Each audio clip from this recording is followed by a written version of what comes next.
یہ شب قدر کے بارے میں فرمایا جاتا ہے کہ شب قدر کو رمضان کی آخری عشرے کی طاق راتوں میں تلاش کرو، اس سے مراد کیا ہے اور شب قدر ہے کیا چیز؟ قرآن مجید میں ایک سورہ ہے جس میں یہ بیان کیا گیا ہے کہ یہ قرآن ایک غیر معمولی رات تھی، فیصلوں کی رات تھی جس میں نازل کیا گیا۔ انا انزلناہ فی لیلۃ القدر، بہت مختصر سورہ ہے، عام طور پر لوگ اس سے واقف ہیں، ہمارے یہاں نمازوں میں بھی پڑھی جاتی ہے۔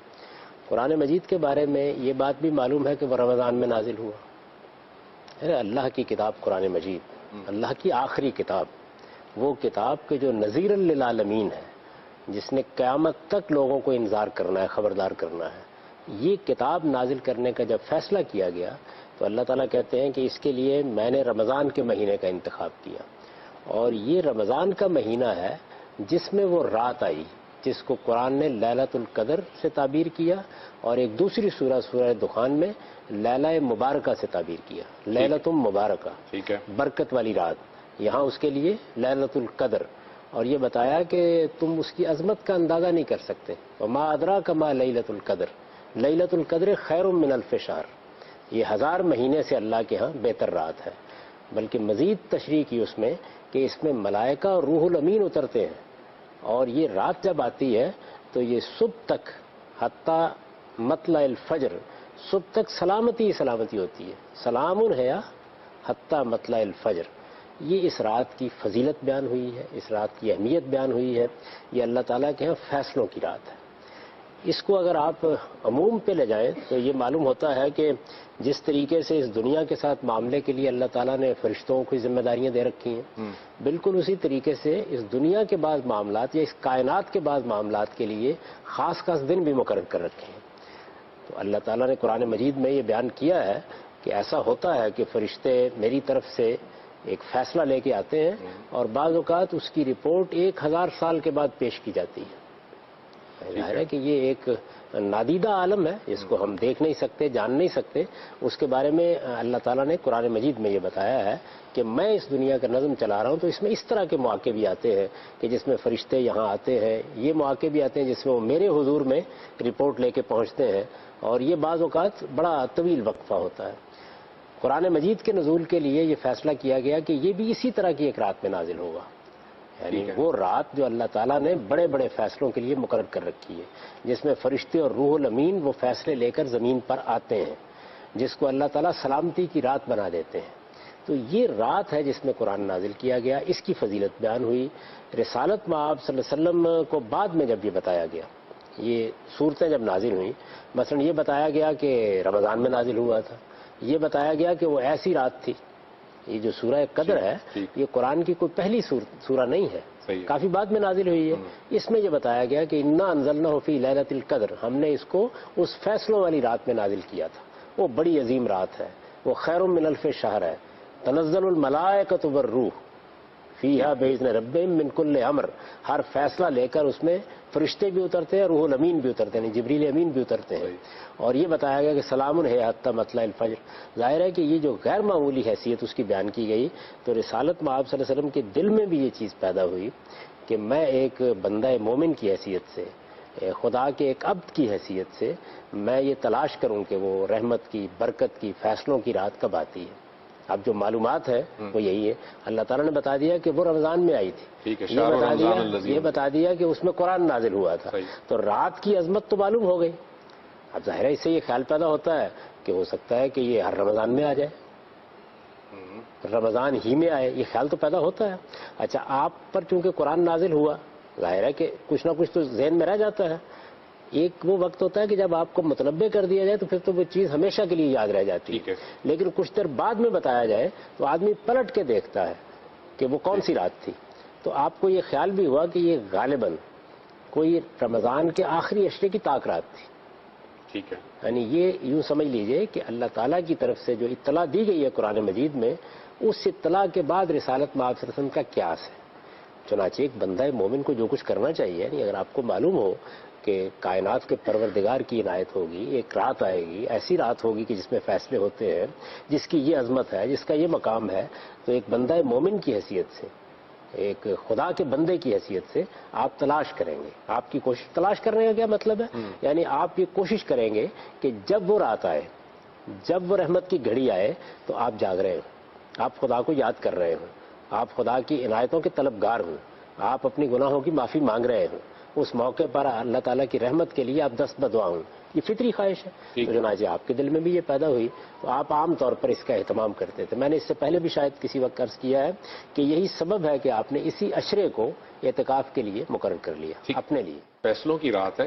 کیا اس سے ہم جو دنیاوی لحاظ سے اگر میں سمجھنا چاہوں تو جیسے حکومت جو ہے وہ 5 سالہ منصوبہ بناتی ہے یا 1 سال کا منصوبہ بناتی ہے, کیا اللہ تعالیٰ کی جو مشیت ہے اس میں یہ ہوتا ہے کہ اس رات ایک فیصلہ ہوتا ہے اور وہ اگلے سال تک کے لیے وہ فیصلے جاری ہوتے ہیں, اس کے بعد پھر اگلے سال کا فیصلہ پھر اگلی شب قدر میں ہوتا ہے؟ یعنی فیصلوں کے ساتھ فرشتوں کو نازل کرنے کا مطلب یہ ہے کہ وہ پورے سال کے احکامات لے کر آتے ہیں اور پھر پورے سال اسے نافذ کرتے ہیں. یہ بات تو اللہ تعالیٰ نے نہیں بتائی کہ یہ ہر سال ہوتا ہے, یعنی یہ تو ہمارا قیاس ہے. اچھا, یہ بتائی نہیں اللہ تعالیٰ نے کہ یہ رات ہر سال آتی ہے. ٹھیک.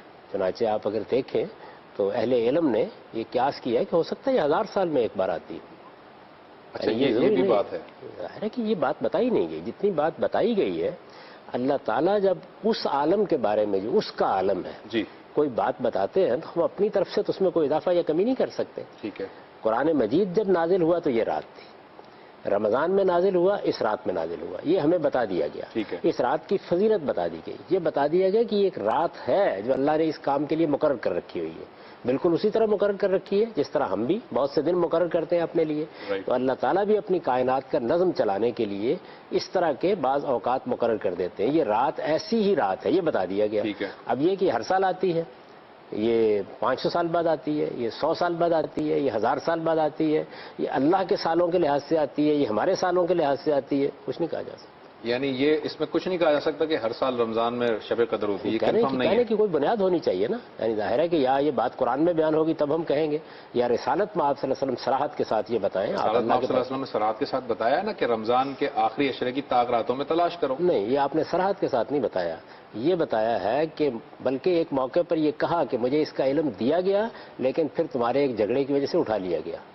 یعنی اللہ تعالیٰ نے قرآن مجید میں جب یہ بات آپ کو بتائی کہ یہ رمضان میں نازل ہوا تھا, یاد کریں, ٹھیک ہے, یہ ایک ایسی رات میں نازل ہوا تھا, تو ظاہر ہے کہ رمضان میں نازل ہوا تھا, ایک ایسی رات میں نازل ہوا تھا, تو آپ یاد کرنے کی کوشش کریں گے کہ کب نازل ہوا تھا. یہ اس کا بیان ہے, یعنی یہ اطلاع نہیں ہے. آپ تمام روایات کے ذخیرے کو اپنے سامنے رکھ لیں. یہ ایسا نہیں ہے کہ یہ اطلاع دے رہے ہیں آپ, پھر تو متعین طور پر بتا دیتے کہ یہ فلاں رات ہے, اس رات میں اہتمام کرو. آپ نے یہ بتایا ہے کہ یہ قرآن مجھ پر نازل ہوا تھا, یہ رمضان میں نازل ہوا تھا, یہ لیلۃ القدر میں نازل ہوا تھا, اور اس سے آپ کو یہ خیال ہوا ہے کہ رمضان میں تو اچھا یہ غالباً آخری عشرہ تھا اور یہ غالباً کوئی طاق رات تھی. تو آپ نے فرمایا میں بھی تلاش کرتا ہوں, تم بھی ایسی تلاش. آپ نے فرمایا کہ نبی صلی اللہ علیہ وسلم نے پہلے عشرے کا اعتکاف کیا, پھر آپ نے اس اعتکاف کو دوسرے عشرے میں کیا, پھر آپ نے فرمایا کہ مجھے بتانے والے نے بتایا کہ شب قدر تیسرے عشرے میں, تو اس لیے میں تیسرے عشرے کا بھی اعتکاف کروں. یہ پوری بات ہے. اس طرح نہیں ہے کہ بتانے والے نے یہ بتایا, یعنی رسالت میں آپ صلی اللہ علیہ وسلم نے یہ اندازہ کیا ہے. تمام روایات کو اگر آپ جمع کریں تو یہ معلوم ہوتا ہے کہ آپ نے اندازہ کیا اس بات کا کہ یہ آخری عشرہ تھا. دیکھیے نا, ایک واقعہ رسالت میں آپ صلی اللہ علیہ وسلم کے ساتھ ہوا ہے. بالکل صحیح ہے. آپ ذرا اپنے آپ کو یہ رکھ کے دیکھیں کہ برسوں پہلے ایک واقعہ ہوا. اور واقعہ کیا تھا کہ ایک دن قرآن آپ پر نازل ہونا شروع ہو گیا. آپ کو اللہ تعالیٰ نے نبوت کے منصب پر سرفراز فرمایا اور قرآن نازل کرنا شروع کر دیا. اس وقت اگر آپ سے پوچھا جائے تو آپ جانتے ہیں نا یہ آج واقعہ ہوا, کل ہوا ہے. اگر کچھ عرصے کے بعد اس کا ذکر ہو تو پھر آپ پیچھے پلٹ کے دیکھتے ہیں تو اس میں تعین کے ساتھ آپ کو یہ یاد نہیں ہے کہ یہ کون سی رات تھی. اس وجہ سے آپ نے یہ فرمایا کہ رمضان کی غالباً کوئی طاق رات تھی.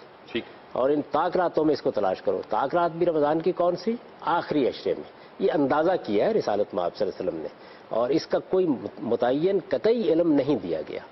ورنہ تو یہ بتا دیا جاتا کہ یہ رات ہے, فلاں رات کو آپ عبادت کریں, یا اس طرح کی کوئی عبادت مقرر کر دی جاتی. میں تو اس کو بالکل ایسے دیکھتا ہوں کہ آپ کو ایک اطلاع دی گئی اور اس اطلاع کے نتیجے میں جیسے کہ ایک بندہ مومن کا رسپانس ہونا چاہیے آپ کی طرف سے وہ صادر ہو گیا. شب قدر کو متعین نہ کرنے میں کیا حکمت؟ جی جاوید صاحب, متعین نہ کرنے میں کیا حکمت ہے؟ یہ بات یہ ہے کہ کوئی چیز جب متعین کر دی جاتی ہے تو ساری توجہات اسی پر مرتکز ہو جاتی ہیں. اللہ تعالیٰ نے اس کو متعین نہیں کیا. اس میں آپ ذرا سا غور کریں گے تو یہ معلوم ہو جائے گا کہ کہ بندے میں عبادت کا شوق ہونا چاہیے، اس کی تلاش کرنے کا جذبہ ہونا چاہیے. یہ متعین نہیں ہے تو آپ 10 کی 10 راتوں میں تلاش کرنے کی کوشش کریں گے، طاق راتوں میں تلاش کرنے کی کوشش کریں گے تو اللہ تعالیٰ کی طرف رجوع ہوگا، اس کی عبادت کا ایک دائیہ پیدا ہوگا، جیسے کہ رسالت میں آپ صلی اللہ علیہ وسلم کے ہاں ہوا. ان دونوں چیزوں کو ملا دیا اللہ تعالیٰ نے، یعنی ایک اطلاع دے بھی دی ہے اور اس اطلاع کو متعین نہیں کیا. اس کے نتیجے میں لوگوں کے اندر پورے رمضان میں عبادت کے دائیات پیدا ہو جائیں گے تاکہ زیادہ سے زیادہ ان کے لیے مغفرت کے مواقع ہوں، اللہ کی رحمت کے مواقع ہوں. تو اس طریقے سے آپ ایک ہی رات میں سارا اہتمام خاص کر دیتے ہیں. ٹھیک ہے. جبکہ اب ہم چونکہ تعین سے نہیں جانتے تو ہو سکتا ہے کہ خیال ہو کہ پورے رمضان میں، ہو سکتا ہے آخری عشرے میں. یعنی آخری عشرے کے بارے میں بھی یہ نہیں کہا گیا کہ یہ لازماً اس میں آئی تھی، یہ بیان کیا گیا ہے کہ زیادہ امکان یہ ہے کہ اس میں ہو. اور چونکہ رسول اللہ صلی اللہ علیہ وسلم کو یاد آ گیا ہے کہ غالباً آخری عشرہ تھا تو آخری عشرے پر ارتکاز ہو گیا. اس میں بھی یہ نہیں متعین کیا گیا کون سی رات، یعنی شاید طاق راتوں میں تھی. تو اس طریقے سے کوئی 5-7 راتیں ایسی آ جاتی ہیں جس میں آپ عبادت بھی کرتے ہیں، اللہ کی طرف رجوع بھی کرتے ہیں، مغفرت بھی چاہتے ہیں. یہ بڑی حکمت ہے جو اس سے معلوم ہو جاتی ہے.